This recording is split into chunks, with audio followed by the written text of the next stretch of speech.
Hi, I'm Kerry Dawborn, co-editor with Caroline Smith of Permaculture Pioneers, Stories from the New Frontier. Permaculture Pioneers gives a history of the first 30 years of permaculture.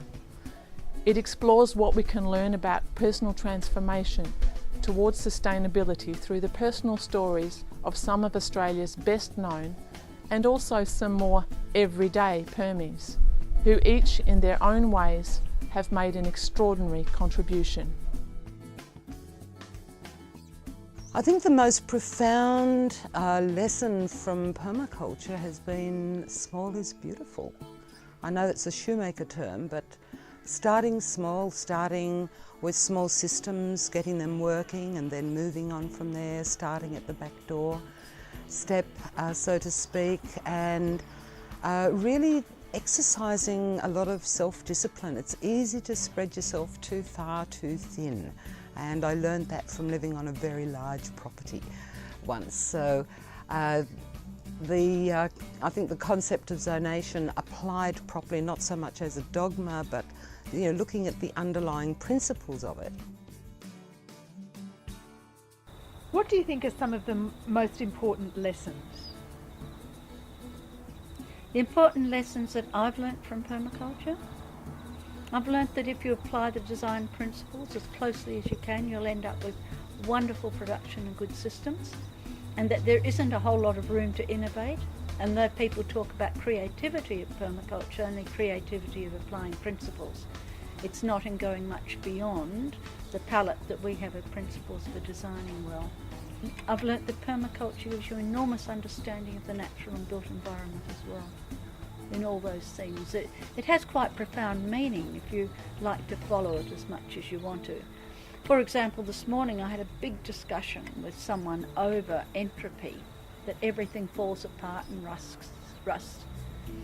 And then that begs the question, how do things come together? How does a garden grow? When we look at permaculture, we can say, well, we've got network science.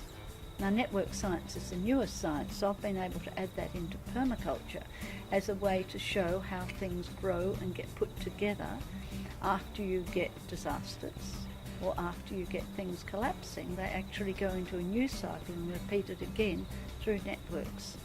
And this to me is sort of looking much more deeply and mathematically at the nature of life and gardens and things.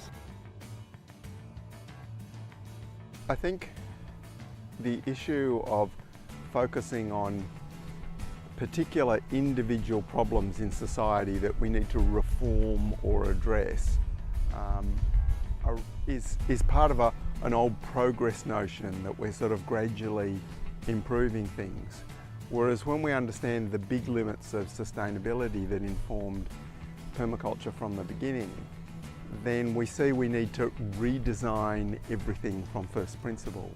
We started with agriculture because that is our working relationship with nature that provides our basic needs. Permaculture does lead us into questioning, in a sense, almost everything, which is difficult because it's an unstable position to be in, and it's a very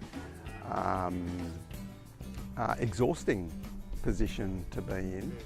That idea of the problem is the solution, classically a weed, a pest that you are constantly fighting against, is in some way a lesson that you need to learn in some way. And so often we find, well, a weed is actually a healer of the soil, or it's reversing some damage we've done. And it doesn't necessarily mean we just have to go, oh yeah, whatever grows is fine, but there's a learning for us in those things, and that is shifting that how we struggle against something with sort of vicious cycles often of attempting to address a problem and then sort of having a success but actually end up making it worse in some larger context, to a virtuous cycle where we do something and gain a benefit, and that actually makes a larger benefit for a larger number of participants, and that goes on to make a greater benefit. So that sort of vicious cycle into a virtuous cycle.